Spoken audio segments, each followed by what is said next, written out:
2007 চনৰ পৰা 2024 চনলৈ 17 বছৰীয়া এক দীঘলীয়া পৰিক্ৰমা নতুন আশা নতুন ৰণনীতিৰে খেলপথাৰত নামিছে টিম ইণ্ডিয়া আয়াৰলেণ্ডৰ বিৰুদ্ধে জয়ৰ লক্ষ্যৰে খেলপথাৰত নামিছে ৰোহিত বাহিনী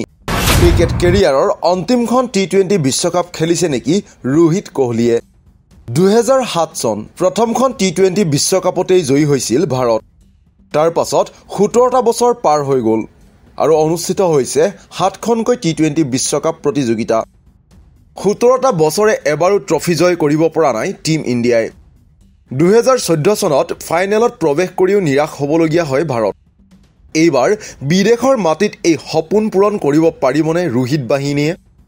হয়তো এইখন টি20 বিশ্বকাপেই ৰোহিত শৰ্মা বিৰাট কোহলিৰ বাবে হ'ব পাৰে কেৰিয়াৰৰ অন্তিমখন টি20 বিশ্বকাপ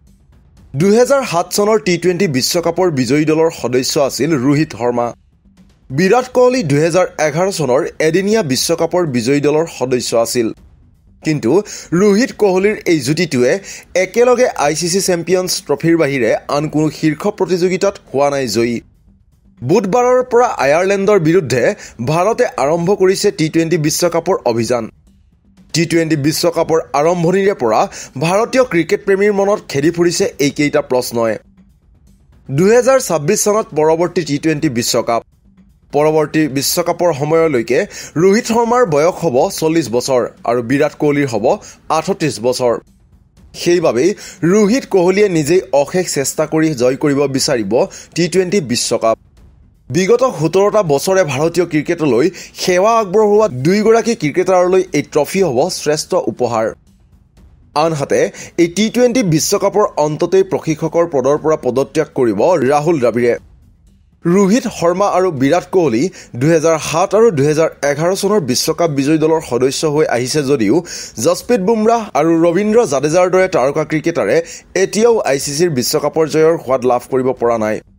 উল্লেখ্য যে ভাৰতীয় ক্ৰিকেট দলটো 1982 আৰু 1983 চনত ব্ৰাজিলৰ ফুটবল দলৰ দৰে হ'ব নিবিচাৰে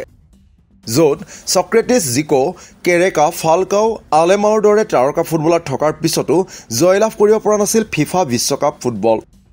ভাৰতীয় ক্ৰিকেট দলত ৰোহিত শৰ্মা বিৰাট কোহলি জসপ্ৰীত বুমৰাহৰ দৰে বিশ্বশ্ৰেষ্ঠ ক্ৰিকেটাৰ থকাৰ পাছতো যদি ভাৰতে বিশ্বকাপ জয়ী হ'ব নোৱাৰে তেন্তে ব্ৰাজিলৰ সৈতে কোনো পৃথক নহ'ব ভাৰতীয় ক্ৰিকেট দল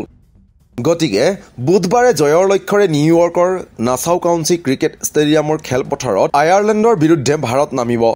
9 জুনত পাকিস্তানৰ বিৰুদ্ধে এখন ৰোমাঞ্চকৰ মেচত মুখামুখি হ'ব টিম ইণ্ডিয়া